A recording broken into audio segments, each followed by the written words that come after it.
Coming up on UGTV.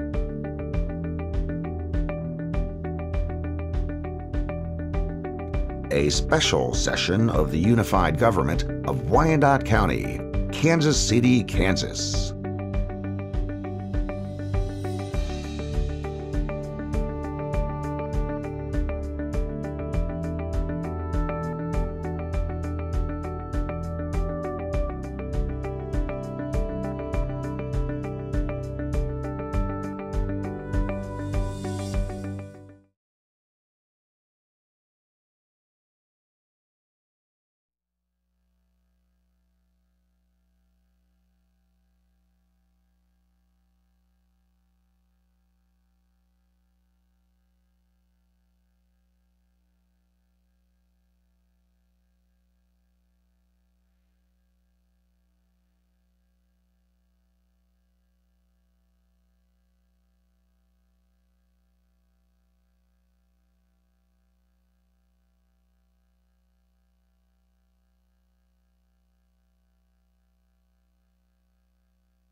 Okay, good evening. We're going to hold our Public Works and Safety Standing Committee, and I'll call that meeting to order.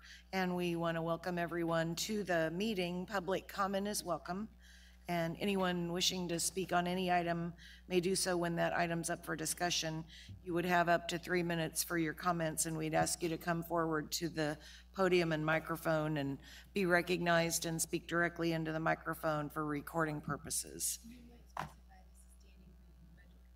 And that's correct, thank you. After this meeting, we usually have Administration and Human Services. However, there are no committee items for that. So we will move directly into a budget workshop with the full commission immediately after this meeting. And could we have the clerk call the roll, please? Roll call. Groneman? Here. Philbrick? Here. Markley? Here. Payne? Here. Johnson? Here. Bynum? Here. We have one revision on tonight's agenda. Item 6 has been added. It's a resolution providing for a school resource officer for USD 204. And we'll have approval of our May 21 minutes. So moved. You have a motion and a second. All in favor say aye. Aye. And the minutes are approved. The first order of business is an update on our FY17 Edward Byrne Memorial Justice Assistance Grant. And we have legal here, and we have Chief Ziegler here. How are you? Good, how you doing? Great. All right, are you going to make our presentation? I think I am. It'll be pretty quick. Let's hear it. Thank you. Okay, the police department applied for the Burns grant this year. We had requested $113,000. We were awarded $110,000, and so I just wanted to come this evening and talk to you and give you an update on how that money was going to be spent. There's 2 programs that the police department's looking at using the money for. The first one's going to be $50,000 of the $110,000 will go to the Senior Management Institute for Police Management Training It's a program that's held in Boston, the University of Boston, Massachusetts. There's professors from Boston, Massachusetts, MIT, Harvard there, law enforcement executives that have retired. But it's a senior management course preparing command staff for senior and executive level roles inside the organization. We have never set aside a money to train the next generation of leaders coming up through the police department. And the cost of that program is $10,000 per person. And it's a three-week program. But the program's put on by the PERF, which is the Police Executive Research Forum. They address a lot of the issues in law enforcement today. And they're a think tank of issues that we're currently experiencing in law enforcement and then how to handle those issues. So it's a good organization to be connected to. And we think that by training our command staff, sending them to this training, the next generation of leaders that are going to come up through the organization, it's going to serve them well and serve the unified government well. So that's where $50,000 of that money will go to. Then the next program is we're going to use $60,000 to buy a computer program called IA Pro and Blue Team. And what these programs are is that Internal Affairs currently uses a access program that was created about 18 years ago by retired Major Dennis Ware.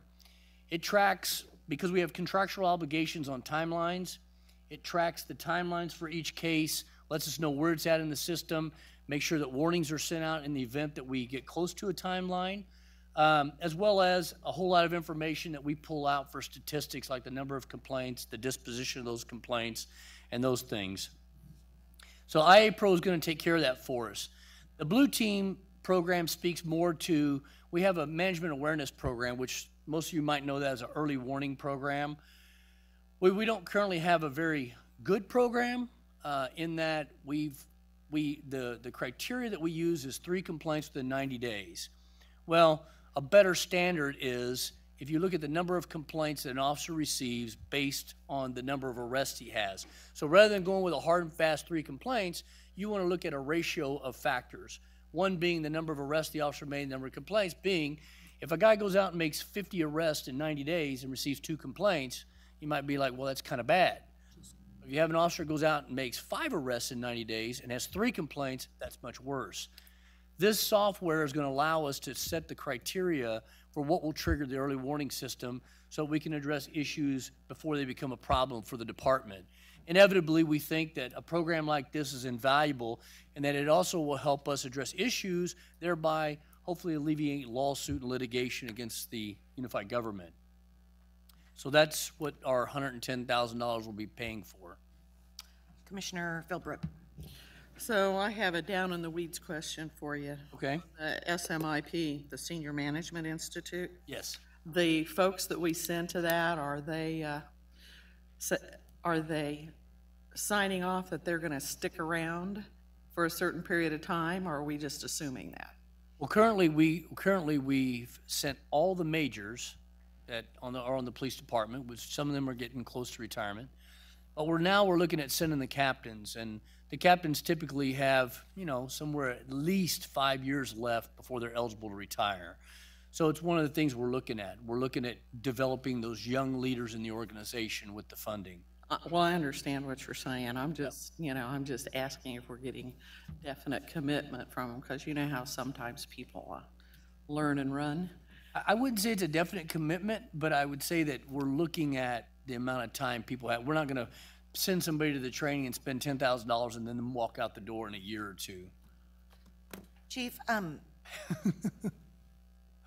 so I take it you're going to have 5 officers be able to go through the leadership training? Yes. Okay. And we have a technical question that we need to ask legal or admin, because in August of 17, we approved the application. But in our request for action, it says $106,000. And so I just don't know if that's creating any sort of issue, not for you, but for us, to have the dollar amount be different now. Dollar amount, based on my understanding, is the same as what we received authority to apply for. So I believe we applied for $106,000 for both the software and the training together, and that's what we received. It was 106? believe so. That was the number I got. Okay, Okay, well, the shortfall then would be paid with the police department. okay. Okay, so that was gonna create, There's not a discrepancy in the dollar amount. It's the same. Okay, that's fine. Thank you. All right, any other questions for Chief? Yes, Commissioner Johnson. So now you're moving from the majors to the captain level as participants. That's the only criteria that they have, that level of experience in terms of the title that they hold. well, The criteria that you use to decide who goes. well, so what had happened inside the department was that originally we were getting positions for the FBI National Academy. Well, we hadn't received a position or a slot from the FBI for almost 5 years. So 2 years ago, we found funding from our trust fund to be able to start sending the majors who had not gotten the National Academy training. So we went through and we paid for all the majors to get trained up that had not received the National Academy. And now we're in a position that we can start sending the captains on the department who, you know, show potential of moving up and sticking around, as the commissioner pointed out. And is this a annual renewable award? You have to apply for it every year, I suppose it's a question. From my understanding, this award's good for 3 years. 3 years. 3 years. Okay, 106,000 per year. No, one time. One time. Okay. Okay. All right, any other questions or comments? If not, this is a information item, so we appreciate it. Thank you. Thanks, good luck to you. The second item is a Victims of Crime grant. We have Kristen Zugala and we have Judge Kate Lynch coming forward to tell us about this grant.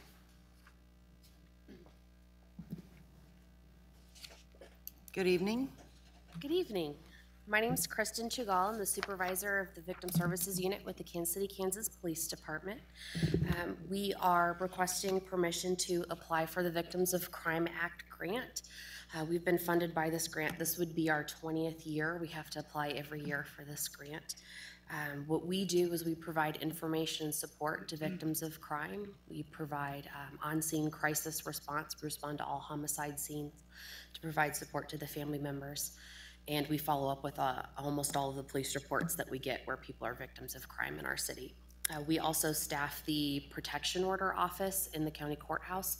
So anyone who applies for a protection from stalking or protection from abuse order goes through our office there at the courthouse with the victim advocate that we have there. That's why Judge Lynch is also joining me this evening. In general, our request is pretty much the same as last year for most of our funding items. I am proposing a request to add a second protection order advocate to that satellite office. This means our federal request has increased approximately $40,000 to a little over $300,000 total. And our total match requirement for that increases about $8,500. There is a 20% match requirement. However, I am not requesting any additional funds from the unified government. I am utilizing existing match resources from our rent space, parts of our salaries that are already paid for by the unified government, those things. So I'm not asking for any additional money. And so I have a little bit of a PowerPoint presentation just to kind of go over the basics. I just want to make sure that I demonstrate that the funding is available, that it's sustainable, and that the position is needed. So federally, it's a federal fund, and it funnels down from federal to Kansas to the police department, and it's funded through fines and fees that are paid by offenders in the criminal justice system. So it's not paid by tax dollars, it's not dependent on the economy. It's a really stable funding source. They're protected by federal law, so they can't be utilized for anything else other than helping victims of crime. And these funds are obligated at the current funded levels for the next 5 years, so we don't expect them to decrease anytime in the near future. In 2015, for the first time in more than a decade, the Congress voted to increase the cap, the spending cap for VOCA nationwide, so funds increased 3.5 times that year, and that's why we had the sudden influx of funding that we never had before. And that law enforcement-based victim advocacy programs are a priority in funding, as recently demonstrated by the BJA through some grants that they have to increase victim advocates in law enforcement. So at the Kansas level, we had about $4 million per year, and that increased to more than $18 million per year for the whole state. So there was a huge influx of funding in Kansas. And so far, the state's been unable to spend all of that money. So the money is there for us to utilize. We're likely to receive this funding. If the budget does ever have to be cut, the Kansas Governor Grants Program that runs this grant, they generally do not cut personnel. They cut funding for supplies, printing, hotel vouchers that we provide, taxi vouchers, those things, rather than cutting people who do the work. Their office is very supportive of us adding more staff. They make no guarantees, that depends on my application, but they are supportive of the idea. And again, they also prioritize advocacy and law enforcement based units across the state. So specifically for our unit, we've been funded since 1999. We have never lost staffing due to VOCA budget cuts, and we have been cut in the past. We haven't been cut lately. Our funding's increased every year since 2015, and our audits have all been favorable. We're in very good standing with the Kansas Governor's Grants Program due to our grant management, responsible budgeting by the unit, the police department, and the unified government. And we always submit everything on time, and the services, of course, that we provide to the victims in the community. And our unit is considered the standard for victim advocacy and law enforcement across the state of Kansas. So we're pretty proud of that. So obviously the biggest point is this position's 100% grant funded, not asking for any additional money from the police department or the unified government. Funds will cover salary, benefits, office space and furniture, computer, all equipment that's needed for that position. And I found match in other places where I don't need to ask for more money from the unified government. So about the need for the position, this is the caseload for that office. So we had 880 people file. These are filed petitions for protection orders in 2014, and it's increased every year to almost 1,200 last year. So the need is increasing every year. And these are only the numbers of petitions that are actually filed. There are a far greater number of people who actually come to the office and ask for help that the advocate provides services for, who don't end up filing a petition for various reasons. They don't qualify, or maybe they decide not to, or they choose to file in another county because they have that right also. So we had the advocate track her total numbers for everyone she talked to that week, and estimated that of the number of people that she spoke to that didn't file a petition, probably about 50% of those came in at a later date and did file a petition. So these are conservative numbers, and we estimated about 122 people are not filing petitions per month that she's providing services to, that she just doesn't have time to do data entry for in our system. So these are people that she is helping, that our unit is helping, that we're not able to report to our grant that we are helping. So there are far more people than the 1,200 that office is helping every year. And that's 3,500 missing services that we're estimating. So it's okay to underreport to your grant. It just means we're not getting credit for all of the work that we're doing. So having an additional advocate will allow us to spend more time with each client. It's very rushed. Sometimes there are 12 people waiting that have to fill out their paperwork in order to get before the judge before 10. We have to get them registered and the paperwork done by 10 o'clock in order to get before Judge Lynch at 11 o'clock. So some of the things we've wanted to do, and the grant is wanting us to do, is implement lethality assessments at the courthouse. This is a screening tool that tells us if that person is at high risk of being killed by their abuser. And so this is something we're wanting to do. It's a pretty simple screening tool, but we just don't have the time to implement it with everyone who should be getting that tool. So that's something we would be able to do with a second person in the office, because we have more time to spend with each client. Conducting safety planning with every victim. She's able to do safety planning when she has time. If she's not rushed and has 12 people at one time, sometimes she'll refer them down to our office or to Friends of Yates for safety planning with an advocate there. And then we'd also be able to do a quick history check in our police department software. What this would do is we'd be able to see if there were recent reports and be able to see who's been the predominant aggressor in those situations. There have been times that abusers have gotten protection orders against their victims, and potentially being able to run a check for that in the system, we could notify the judge who could then ask those kinds of questions and potentially prevent an abuser from using the system against a victim. And then it also eliminates the strain on our response advocates. Our advocates down at police headquarters have to staff that office when she's off, because we can't not have someone running protection orders. So that's been very difficult for the staff down at headquarters. And then it also allows us to have better connections with various agencies. Having two people in the office would allow one of them to be able to leave and attend a meeting, a networking meeting, or an advocacy meeting to build better programs and policies that way. So, and then long term, we've discussed with Judge Lynch an option of doing emergency orders at some point for people who need an order after hours who aren't able to get one. So that's a long-term goal for us, having multiple people in that office to be able to help with that. So,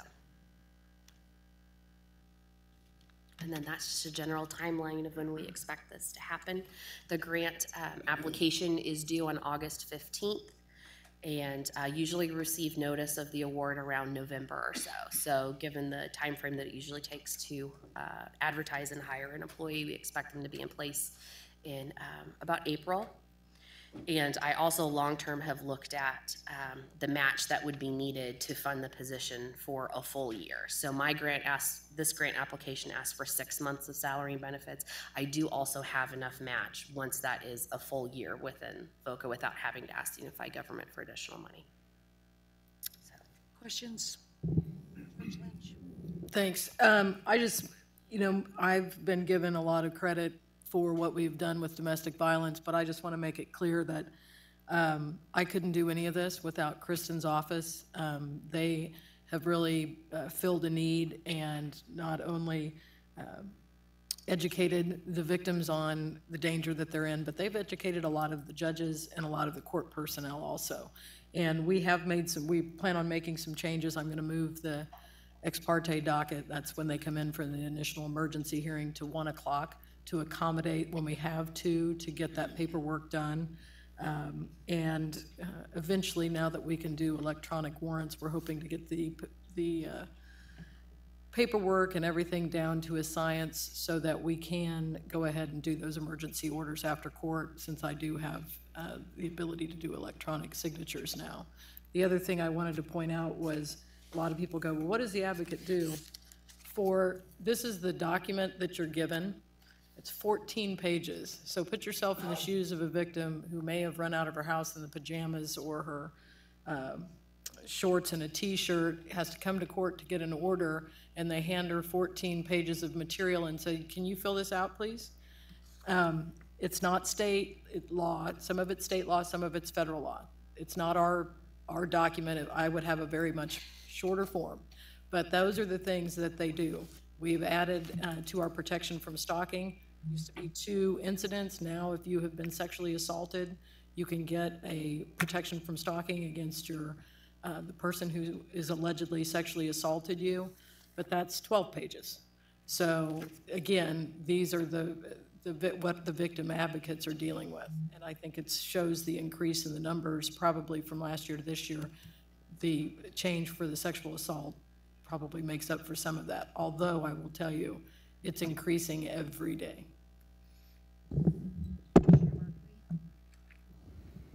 I really just wanted to commend you.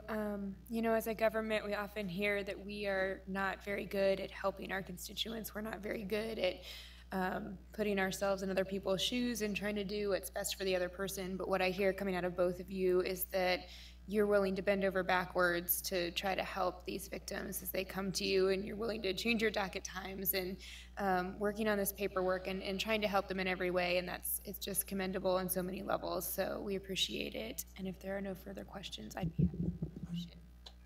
May I make one more comment? Kristen mentioned the lethality assessment. I think that with the 2 victims, we would be able to even more, to serve constituents even more.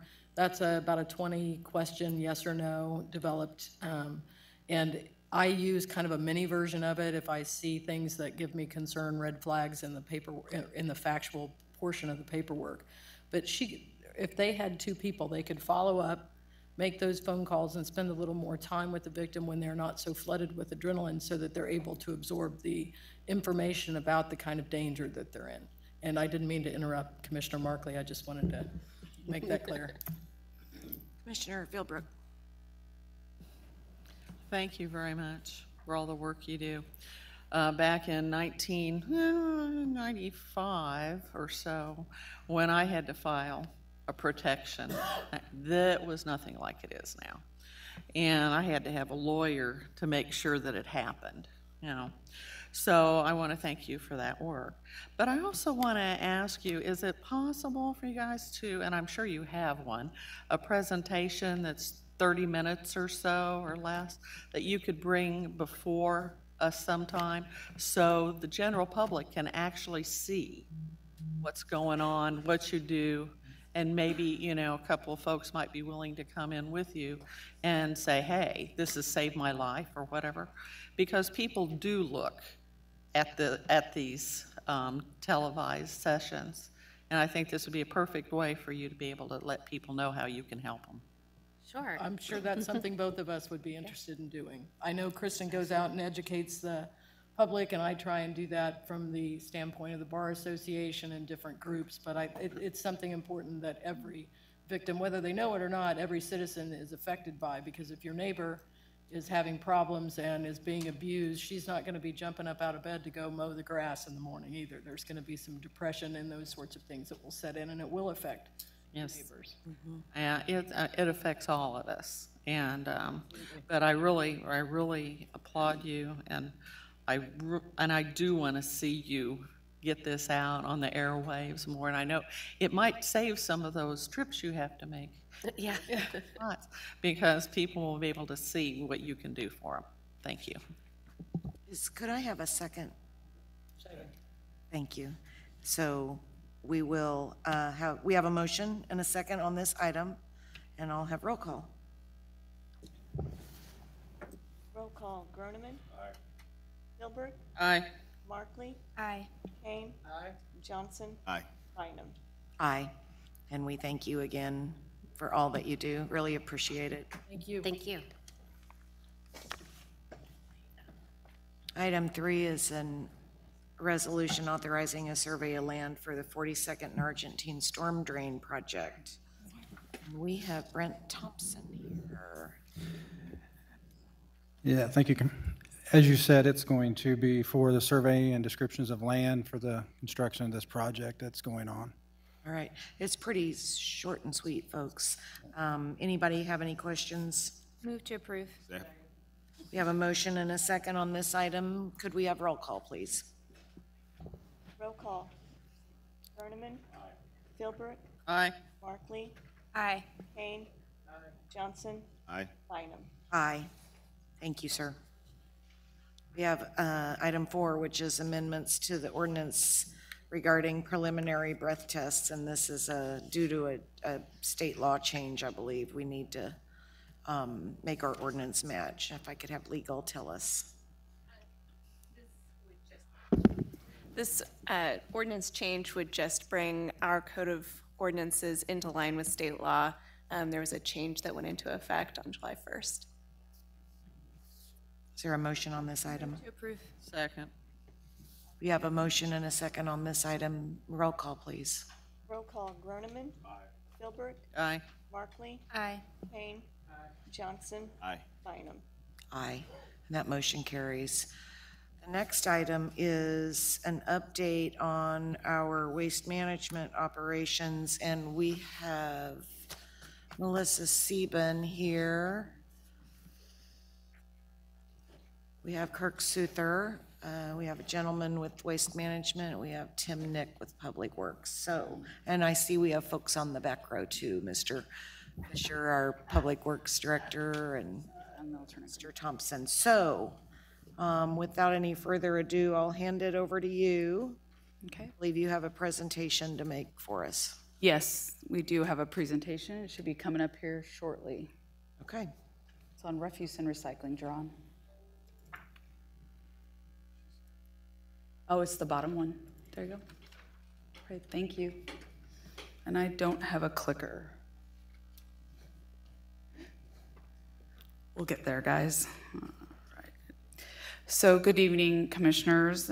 We are back here tonight to do some follow-up.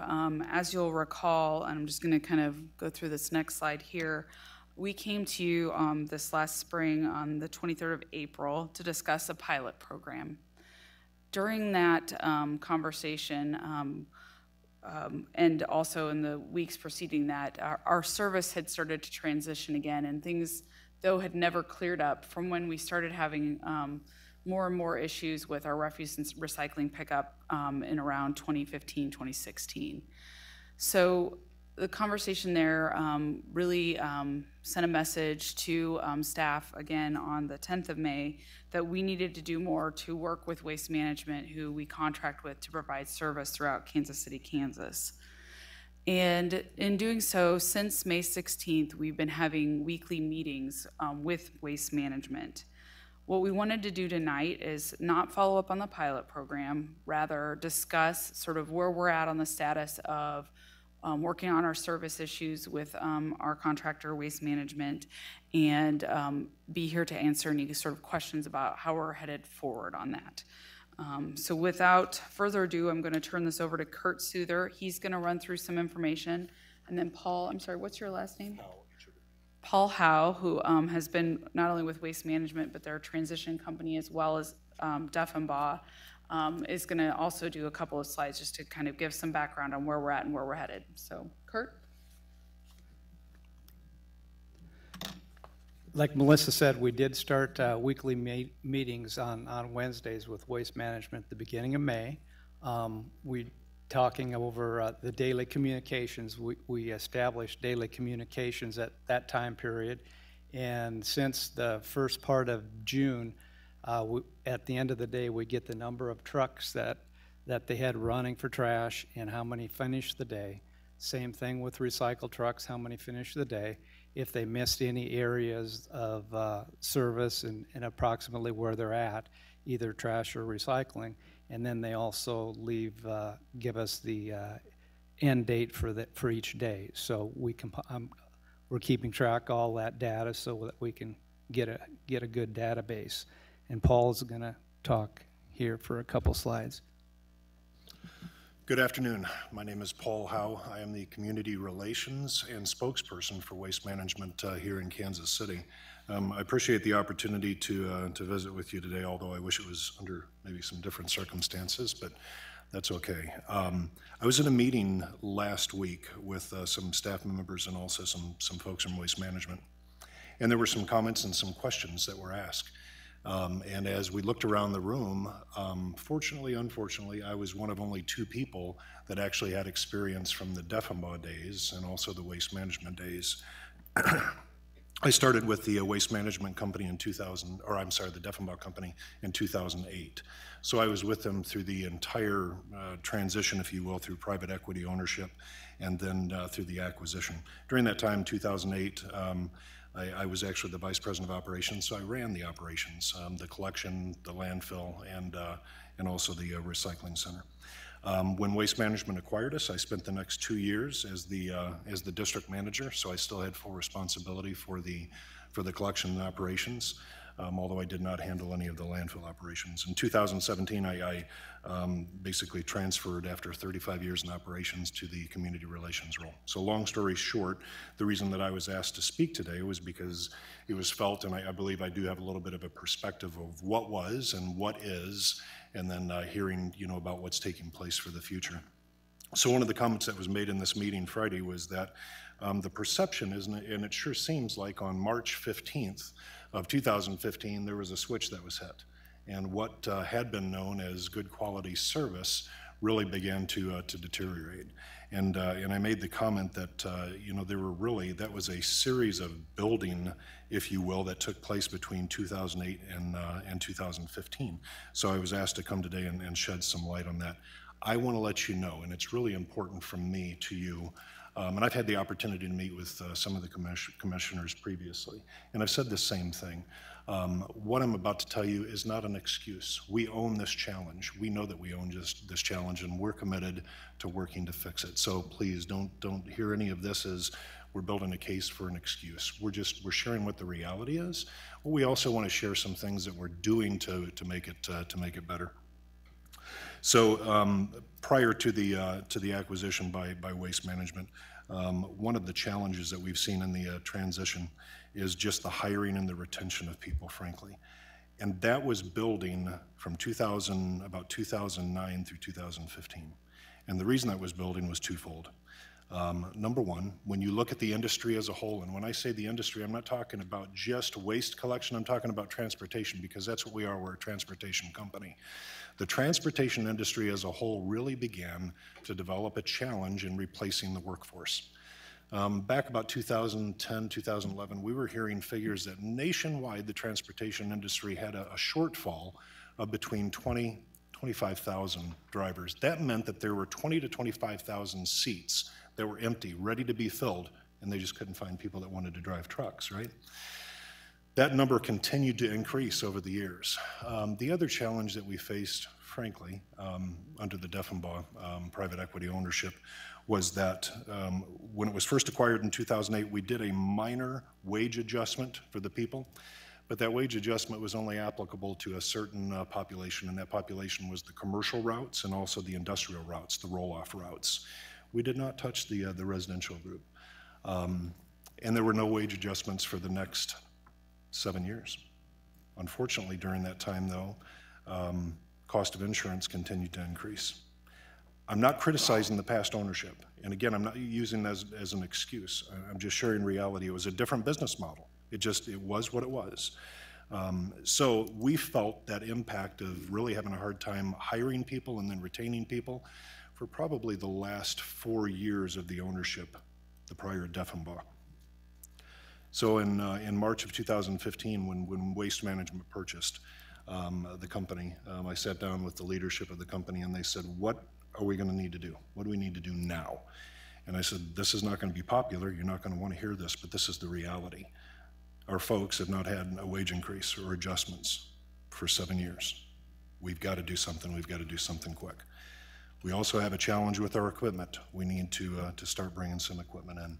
So over the next 3 years now, 3 years, Waste Management has done no less than 7 wage adjustments for our employee base. And it was the right thing to do. That's 7 wage increases and adjustments over the last 3 years. So why did we do it 7 times? Well, we did it the first time because it was the right thing to do, and we needed to get up to what we believe to be market standards and market specifications based on our industry and the transportation industry. And it was somewhat of an interesting dynamic because we certainly are one of the larger waste haulers in the city, and when we made a move, there were competitors and even other transportation companies that made that move also. So we needed to do it again in order to keep pace, right? So we did it a second time in a very, very short period of time between 2015 and early 2016. In March, April of 2016, and on a historic basis, Waste Management does cost of living increases sometime around March or April. That time period came. We didn't bypass it simply because we had just done a wage increase. We went ahead and exercised that one too. And again, over the next couple of years, we've done a total of 7 increases, right? And again, we believe that's the right thing to do. We think that we offer a very, very competitive wage today for not only our industry, but our industry specifically waste, but for the transportation industry in the Kansas City market. So it was very important that we adjust those. Secondly, Waste Management brought an incredible benefit package to our folks, a package that our people at Deffenbaugh had just never had the opportunity to experience. We had always had good quality health insurance and welfare, health and welfare. Waste Management was just able to leverage their buying power, quite frankly, because of their size, right? 40,000 employees across the nation. So it became somewhat more cost effective and efficient for our employees, which was a good thing. And that took place again immediately, day one in 2015. we were able to provide and to offer matching 401k for our employees. Our employees had always had an opportunity to participate in a 401k plan, never a matching from the company's perspective though. That wasn't offered, so that was new. Additionally, we offered a stock purchase plan at a discounted rate to our employees. So every employee, regardless of whether you're a helper on the back of a truck, you're an office person, a janitorial person, or a community relations person, you have the opportunity to purchase Waste Management stock at a discount rate, and it's fantastic, right? So we think that we've brought a lot to the table. The challenges are still there. The challenges are still there, and we want to talk about that. Some of the challenges include, unfortunately, the waste collection business nationwide. Believe it or not, we're the 5th most dangerous job that you can have. The 5th most dangerous. So I watched that fishing show a lot, right? And I never really considered myself, when I watched that, I think hauling trash is pretty easy. I've been doing it for 35 years. It's dangerous, right? So our employees are exposed to that. So that's one of the challenges that we have.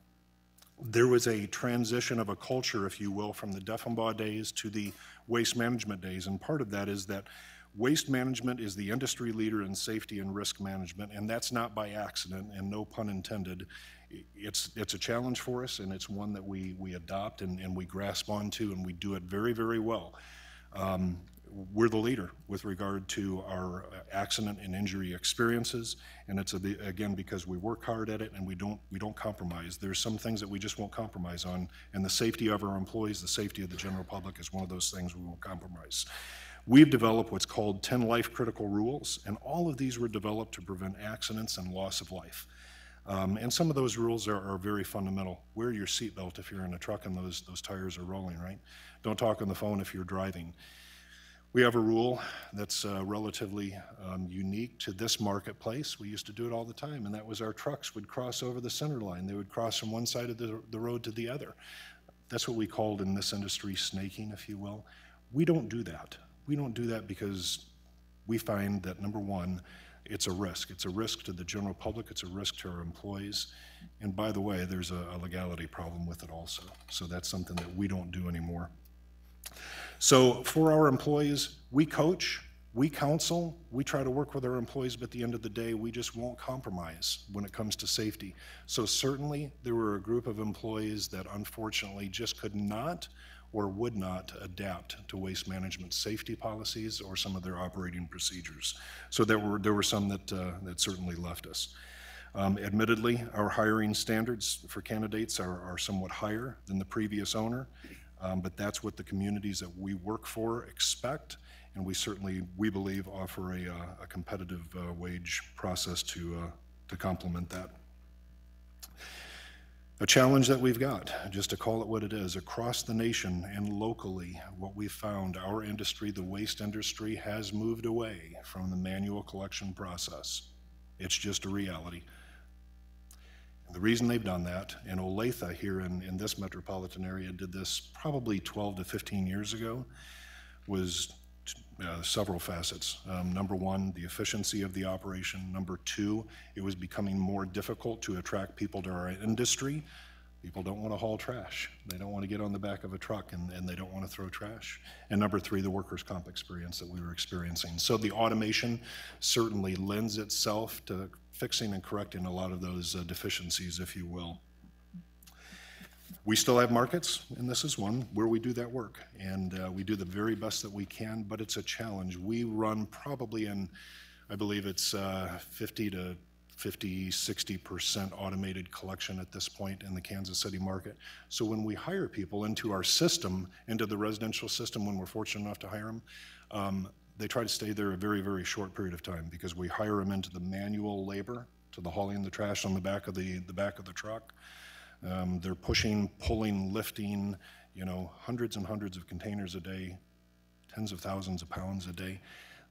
That doesn't create a long-term employee, but what we do is we provide them the opportunity to move into another automated system or a commercial system, and certainly most of those employees opt for that, right?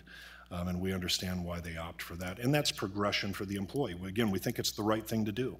The challenge that creates is it's a continual revolving door, and that doesn't serve the purpose and the needs of this community specifically, and that's what we're working on. We're really trying to work on that longevity. One of the other things that we've done, we understand nationwide because of the shortage in the transportation industry of drivers, people aren't graduating from high school like I did, ready to go into the workforce and do physical labor. I guess I just grew up at a time when I was ready for that. Again, that was 35 years ago. People now have different aspirations, and that's fine. My own children didn't necessarily want to be trash truck drivers, and I understand that.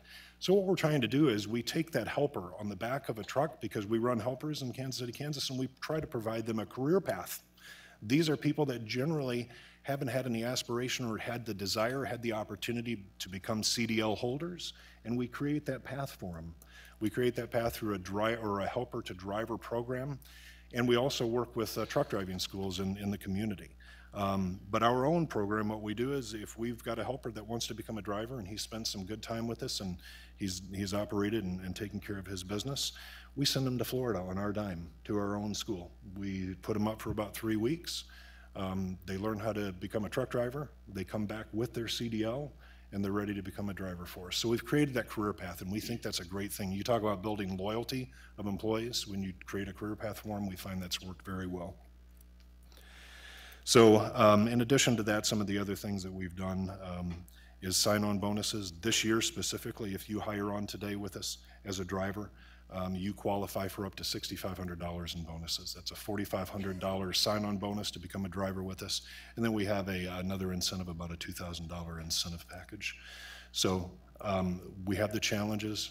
We're owning them. We're working towards them. We're working with the county officials to make sure that we get back on track. And I appreciate your time. I didn't mean to be so lengthy, but thank you. Getting more back to the information gathering process, through the meetings that we have had, we've looked at complaints and how those complaints have been resolved. When we first started talking about that, we would have complaints coming to Public Works Department, becoming to different other departments in the city, and then they would all be going to Waste Management. So in the process, it was decided that all the complaints would go through the 311 system. So currently, everybody is encouraged to have their complaints go through 311. As the process is working, then 311 will send over the complaints to Waste Management. The problem that we're having there is they're not always getting it in a timely basis. They might get 1 or 2 emails, and they might not get them soon enough. So as a result of the process that we're working at, we're getting Waste Management the access to the 311 system so that they will be able to have someone at their office pull up the 311 complaints when they come in. Then they can get a hold of dispatch a truck, let them know about it, get it picked up, and then the expectations are also then that Waste Management will enter a resolution of what the problem was. If it was like a non-compliance with they're setting stuff out that was not supposed to be out, they should put that in the 311 system, so then we'll have that information available.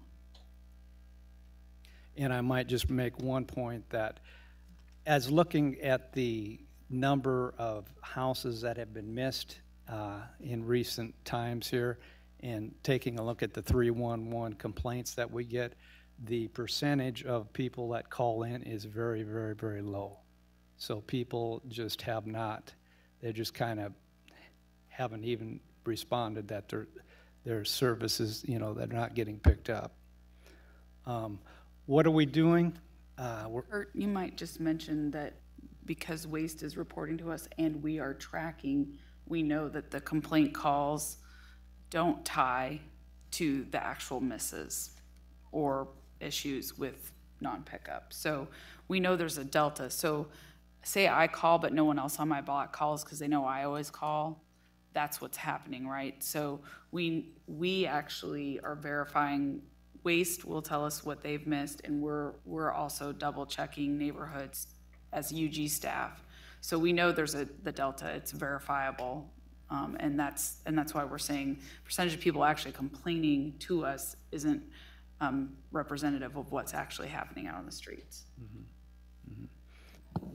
So we're looking at this issue, and we're looking at the routes, the collection process, trying to come up with ideas for recycling participation, and also an item as far as notification that if the individuals have something out like household hazardous waste or construction materials, that they put a notification or a tag right on that so that they're aware, the residents are aware that this is not in compliance to be picked up.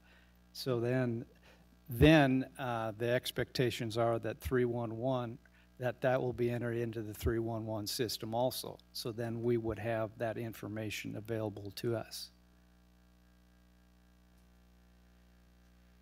The numbers, this is, I put the numbers down here. I've been keeping track of a Excel spreadsheet every day since the 1st of June, and it kind of shows the problems that are very easy to be created just by looking at the time. The first or second column is what typically the trash day should be, from 7 o'clock in the morning to 5 in the afternoon, or a 10-hour day. The third column is what Waste Management estimates for pickup, which is anywhere from average 12 to 13-hour days, and the actual time is at 13 hours. So for a week's time, we're looking at 65 hours versus a 50-hour. So what happens then is, if you're planning on a 12 to 13-hour day, you get heat, you get excessive heat, you get extra heavy trash, you get trucks that break down, then it just equates to houses getting missed and not getting picked up to the next day. And there was a note on one of the slides that Paul covered, but they have DOT regulations they follow, and that limits them out at a certain number of hours. And so they're bumping up against that with their drivers with having such an elongated day. And if you take a look at the last two columns, it shows the houses per route and then the number of routes for each day, which from 12 to 15, it just doesn't give any consistency. And those are a lot of houses for individuals to pick up. So we don't have enough trucks on the street, is what it boils down to. And then recycling, they estimate, this is just for trash here. In recycling, they estimate between 1,800 to 3,400 homes currently that each truck has got to pick up each day. The next steps, we will continue to meet on Wednesdays to work on the service issue, to come back with ideas of how we feel that the service system can be improved. Secondly, Waste Management is going to work directly with us to give us their suggestions of how it can improve, and then we'll be coming back and giving our recommendations for the committee here. So we're getting close to having some finalized recommendations. Waste is working through their systems and kind of making sure that what they're going to bring forward should help. And that's why we're suggesting that we'll be back here in August with recommendations from them on what they can do to try to help get the delta down of what should be picked up in a day and what's not getting picked up, and to try and get to some more consistency in service than what we've been seeing.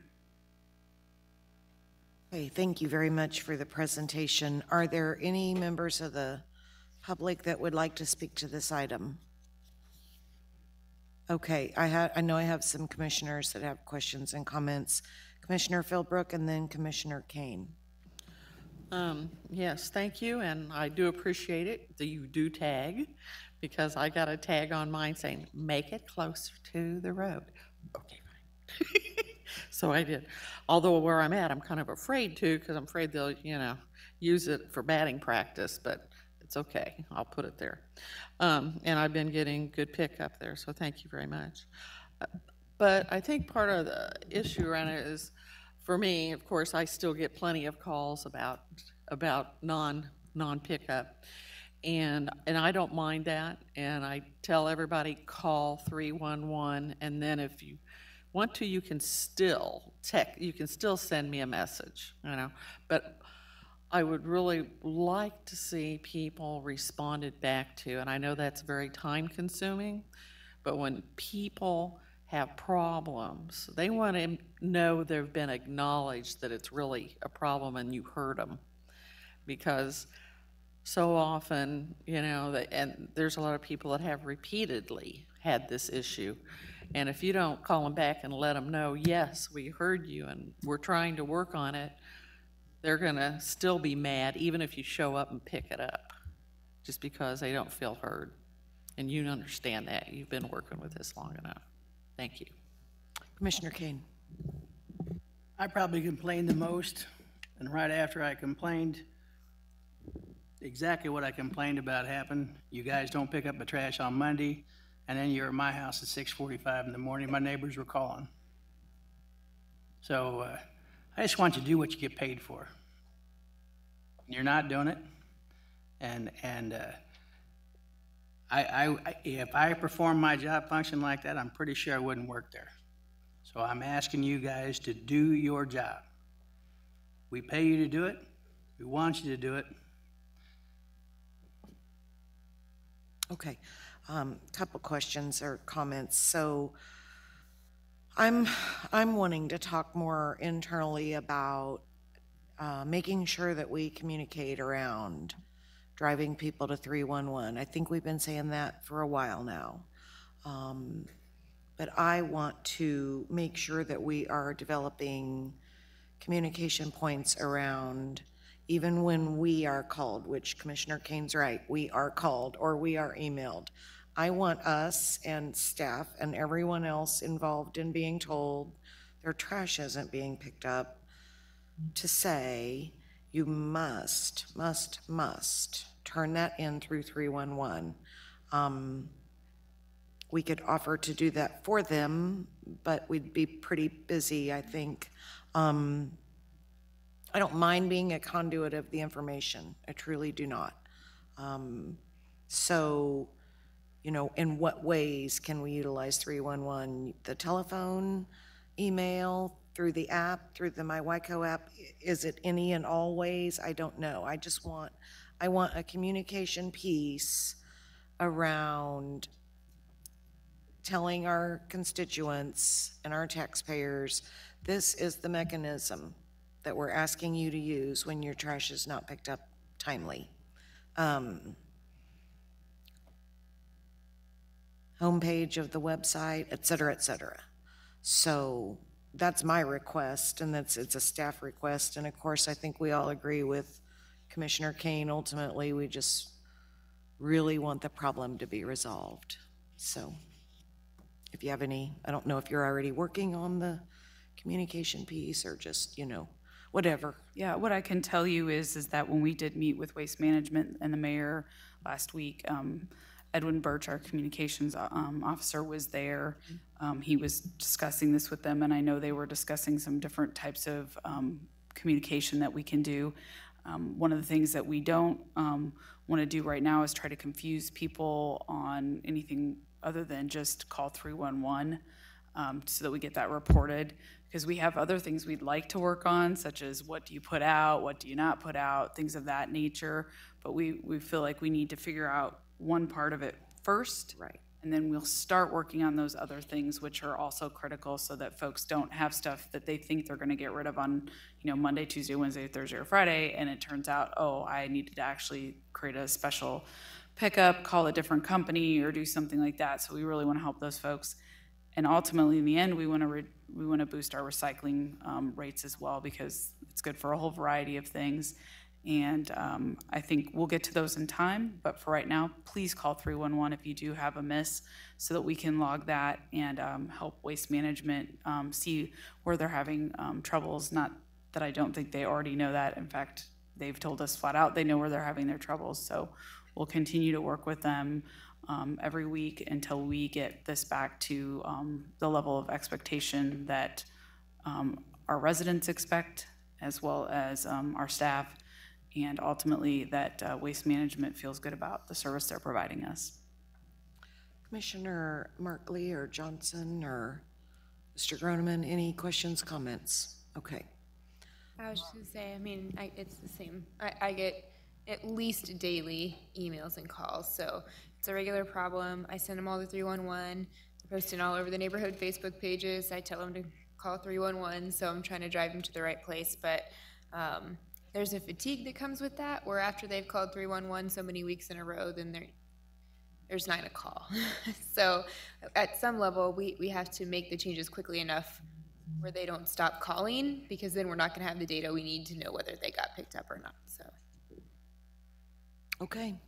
Thank you for coming and bringing us the updates and the presentation, and we will look forward to some potential recommendations in August. Thank you all. Yes, Commissioner Philbrook. So for all of the people out there that listen to this, I know it's frustrating, but I want you to make that 311 call.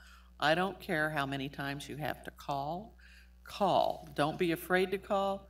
Not just one person in the neighborhood, all of you call, because then we have accurate data. We need to drive this so we get it taken care of.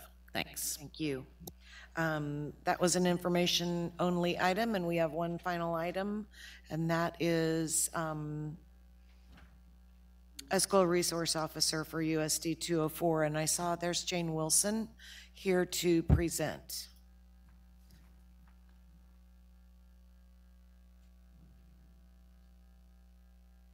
Good evening. Push, there you go. There we go.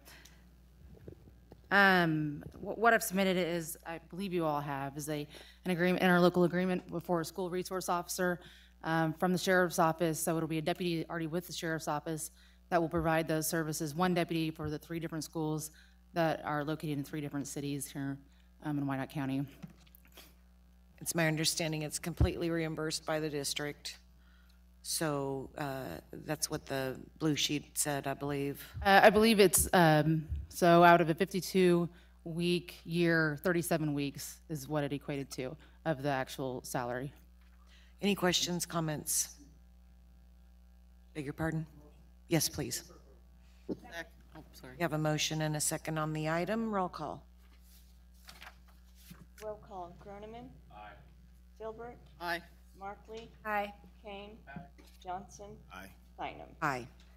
Thank you. That motion carries. Thank you. And that concludes this meeting. We do have a budget meeting immediately following. Mr. Groneman, thank you as always for your time. And you are, if you'd like to stay and participate in our budget workshop, you're more than welcome to do that. Thank you, sir. We are adjourned, and we will reconvene shortly for our budget workshop.